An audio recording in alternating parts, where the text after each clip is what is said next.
You're listening to The Sports Fix. Portions of The Sports Fix brought to you by Harry Buffalo. Harry Buffalo, join the herd. Sports Fix listeners, don't wait all day or all week to get in on the fun. The party doesn't stop when we go off the air all week long. The Sports Fix social media sites are your one-stop shop for all things Cleveland sports. Jump over to Facebook.com/TheSportsFix, Facebook.com/TheSportsFix, and become a fan today because we love fans and they create some of the best sports talk in town, Daddy. You'll enjoy talking to your fellow Cleveland sports fans on the Sports Fix fan page. And if Twitter's your thing, well, you know how we do it. Tweet with us at The Sports Fix CLE. It's that simple. Twitter.com/TheSportsFixCLE, baby. Chat live with the crew during all your favorite Cleveland sports events, tickets and contests and trivia and so much more. Get with us today, The Sports Fix on social media, Facebook.com/TheSportsFix. Tweet with us at The Sports Fix CLE. Join The Sports Fix on Facebook and Twitter today. Hi, I'm Hector Marinero. You're listening to The Sports Fix. Live in Ohio, it's time to get your fix. The Sports Fix.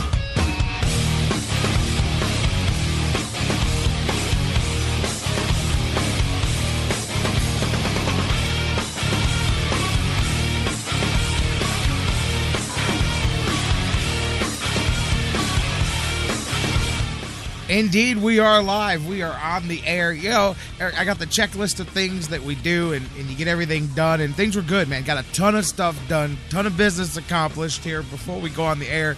And, of course, you know, you fire everything up, and it's optional. You know, it's I choose when to hit all the buttons to start everything rolling, and then I know that there's 90 seconds before the music hits, and it's time to go. Bam, off and running. You think you're ahead of the game, and then you go, oh, damn, I left my glasses on the other side of the house, man. So that's fine, man. Traveling blind as a bat to start things. No, it's not that bad. But it was just funny because you think you got all the bases covered. And then, boom, here we go again. Welcome in, you guys. Off and running with the Sports Fix. Hump Day edition of the Sports Fix. We're going to do it like we do it here, push through it. And a lot of different things all over the place here today. I was talking about it before the show with some people. What do you got going on today? I'm like, man, actually, kind of all over the place today, man. A lot of things to get into here. Going to talk a little bit about the Browns, some injury updates for you guys. A few things taken away from yesterday. Cavs, hey, Cleveland Central here today. The four-letter network is downtown all day today. Cavs and Spurs, center of the NBA universe today, and we'll talk about that here in a little bit. LeBron James wants to play a little bit less. I mean, I love these guys. Hey, it is what it is, man. But I just love the modern NBA player, athletes in general, man. We want more money. We want to play less. We want to work less. We want to get paid more, man. You know, it's just I am not one of those guys that thinks everything was better back in the day. I don't. I know there's improvements in size and speed and strength, athleticism, all of that stuff, man. I know that there's a lot athletically better. The workouts, the machinery, the technology, the knowledge that we have of the human body, the chemicals, if you want to go in that direction, all the nutrition, all that stuff has bred a totally different breed of athlete. I get that part of it, but, bro, nobody's going to tell me that in some ways they weren't tougher. They were tougher, stronger, different. You had to be. You had to be when even the best in your sport didn't make enough money to stop playing the game. Like, they had to keep playing or they had to get a job. And that's really what the difference was, man. I don't care what anybody says. I know you still train at a very high level when you make millions of dollars, but, man, the fire is just not as strong as the guy who's tackling people for dinner. I'm just telling you, man. You know it. You know it. You know that in your heart, even if you give your 110% effort at something, when you're hungry, you give 111. I'm just saying, man, it's natural human nature. But anyways, we'll talk about that here. We'll talk about some basketball, college version, OSU, Marquette. Good win for the Buckeyes there. Dan Wismar from the Cleveland Fan, he's going to join us. We'll talk Buckeyes all the way around. We'll talk some Buckeyes football, latest playoff rankings. The Buckeyes move up to number 6, and the path is there, man. We'll talk about it with Dan. The path is clear to see the Buckeyes creep their way into that Final Four, the playoffs, and all of that, man, and where it didn't look like it was possible. One slot at a time, they can work their way in there. We'll talk about all of that. Indiana coming up, Brown stuff, Dan Wismar, always a great conversation. We'll talk about that. A lot of things to get into. You guys will open up the phone lines and do what we do. So how about we do that? Let's proceed with this here. Welcome into the Sports Fix. J-Rock, Jerry Myers with you guys, doing the whole Big Daddy on the microphone, conductor, coordinator, whatever, and so forth of the madness here that we do every weekday, live at noon, across the Sports Fix Radio Network. And welcome in those of you listening live across that network, whether you're listening on TuneIn worldwide radio application, one of my favorite places to listen to the show. Many of you listening on Spreaker and Mixler and their respective mobile applications and digital devices.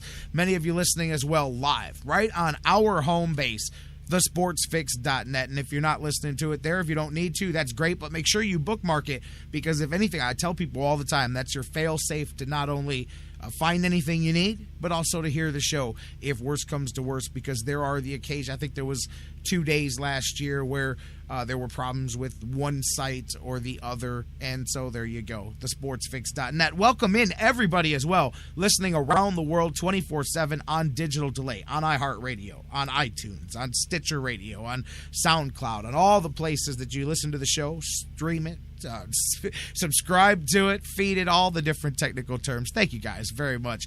I appreciate it, of course, and you guys know it. I say it all the time, but it's true. This is our show. This is your show.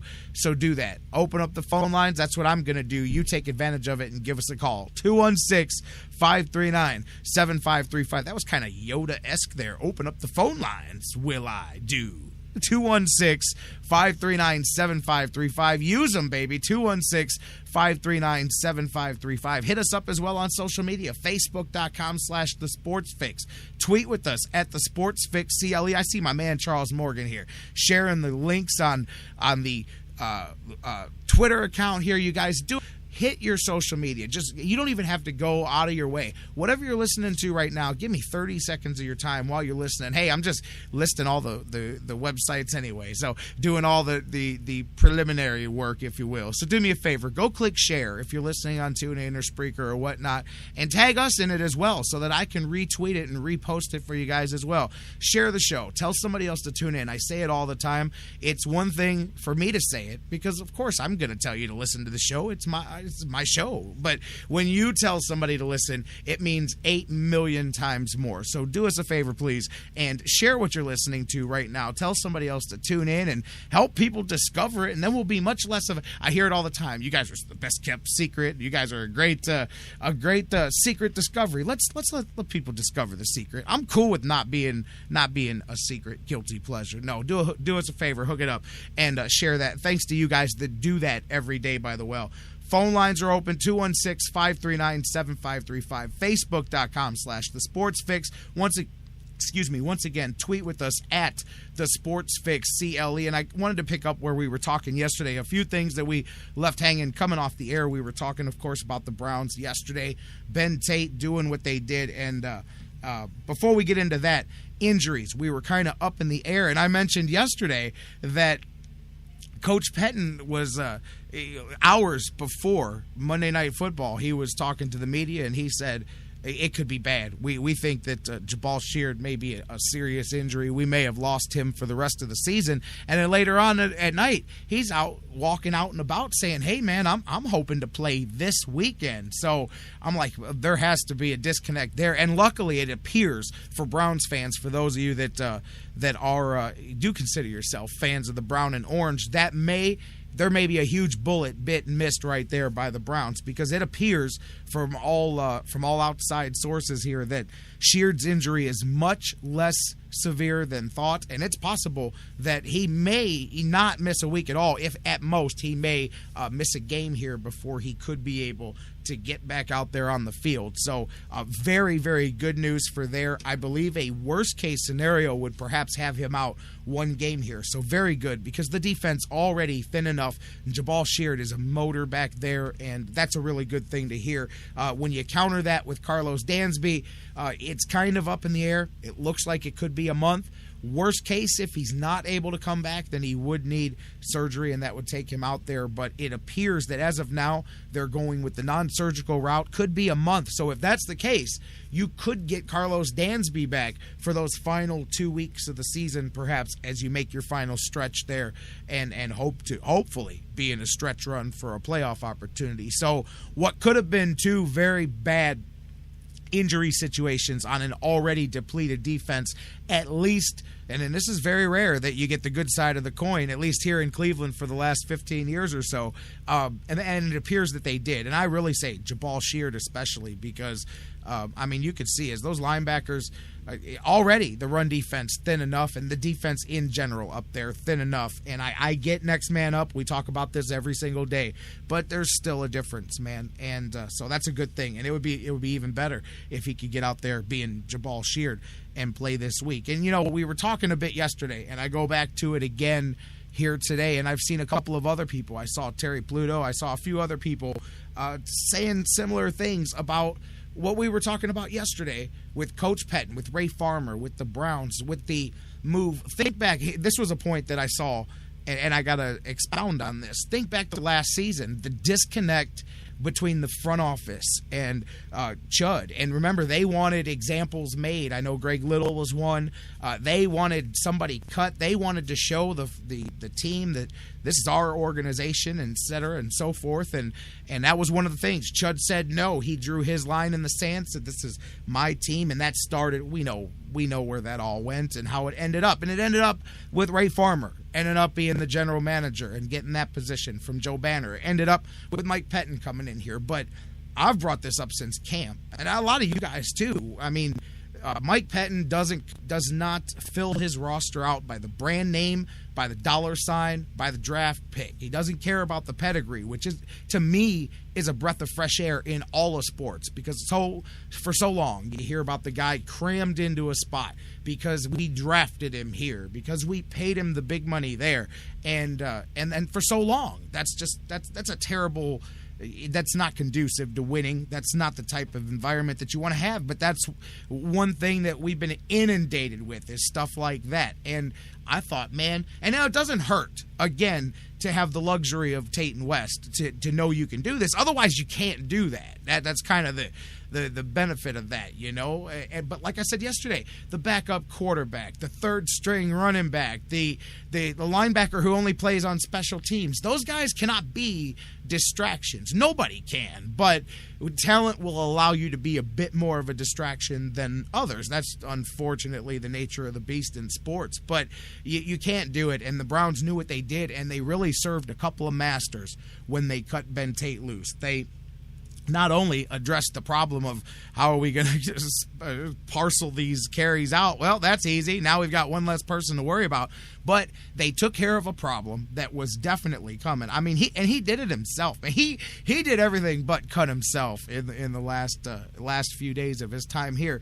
But he not only takes care of a problem on the field, but that's not that I'm saying that you make examples, but he did also do a bit of that to the locker room too. And I'm telling you, how many times now, this isn't one, this is a half a dozen more even opportunities that they've done this all season long. I got to tell you, I think to his locker room, because of these moves, because of Brian Hoyer being the quarterback coming out of camp when everybody thought it was going to be handed to the kid that was taken in the first round, whether it's making a move like this, whether it's sticking with whoever Mike Pettin's guys are, whether it's putting Gilbert at special teams, not playing any defensive snaps at all. That's your top 10 defensive, that's your pedigree right there, is your top 10 pick, and this kid's not even playing. And the point is I'm going to play who's going to win games. I'm going to play who I feel earned the spot that day, that week, that season.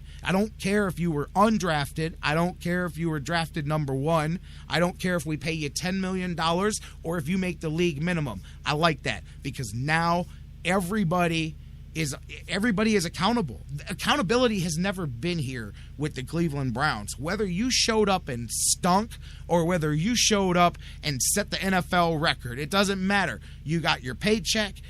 Everything was the same. You were playing on a 4-12 team, a 5-11 team. You got paid.